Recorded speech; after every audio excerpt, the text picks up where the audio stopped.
Recording by Andrew Gauntz. The Cedar by Max Williams. Being just plain Pop was not enough. He was bucking for all fatherhood.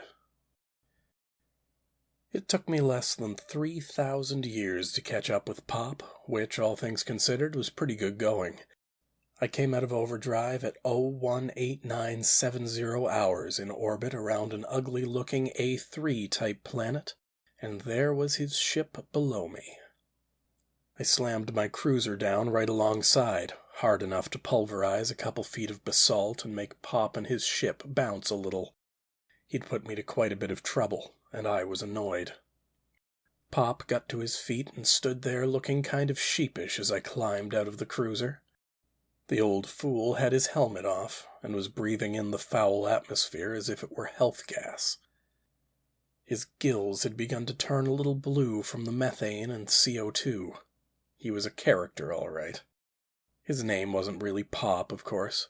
I guess the nickname had been tacked on because he was such an eccentric old codger, and because he looked like a couple of billion years old. Actually, of course, he wasn't nearly that old. "Welcome aboard, Planet," he said. "I kind of figured you'd be along sooner or later, or someone like you." "Well, I'm here," I said.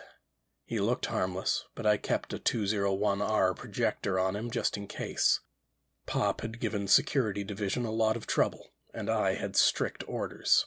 I crawled over to his ship and slid inside. The cabin looked neat enough, but the old fool had so much junk crammed into the ship you could hardly turn around. I found what I was looking for toward the bow. Row after row of cylindrical canisters. I broke one open, and the biodetector on my back began to stutter like crazy. I dropped it and sprayed them all until they glowed dull green. By then the contents were cooked. Pop was still standing in the same place when I crawled out, looking as casual as you please. He only had a few eyes on me. Most of them he had turned toward the planet's oversized satellite and a raw, angry-looking sea that was breaking a few ship's lengths away. "How'd you catch up with me?" he asked. "Space warp. You left a trail a child could follow. I moved around his ship and found the reason he was looking so innocent. He'd already set up one of his canisters, and the seal was about to break. I sprayed it. So much for several billion one-celled forms of life bottled under pressure." "All right," I said. "That's the last of them. Let's get going." "Okay," said Pop. "Never argue with Security Division. Still, you've got to admit I gave you a good run for your money. And I seeded quite a mess of planets." I shouldn't have done it, but I was angry. I snapped a claw across his nerve center before he could draw it back into his shell. It must have hurt plenty, because 10 or 12 of his eyes began to water. "Seeded hell," I said. "You touched down on exactly 9,080 planets. And I sterilized every one of them after you left. That's what took me so long." He seemed to shrink a little inside, and for the first time I realized just how old the nut really was. "All that time," he said. "All that effort wasted. Damn. Double damn." "You should have figured that in the first place," I said. "Central Maxim 0438 clearly states that no life is to be introduced into the outer galaxies. And don't ask me why, I'm no biologist. I just follow orders." "Listen," said Pop. "Please listen. Back at Central Galaxy they think our race, is pretty much immortal. But they don't know. They don't know for sure if any life will be left in our galaxy after 200 or 300 wars like the last one, and—" "Hold it," I said. "You're wasting your time. I'm not a philosopher, and you know it." "That's right," said Pop. "And you're not a biologist either, you told me."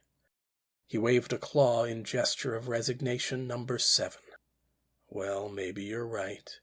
Maybe I have been an old fool. Let's go home. No use hanging around an ugly planet like this one." He made gesture of contempt number 15. Well, I thought, that's a relief. Maybe the old geezer wasn't as crazy as I'd figured.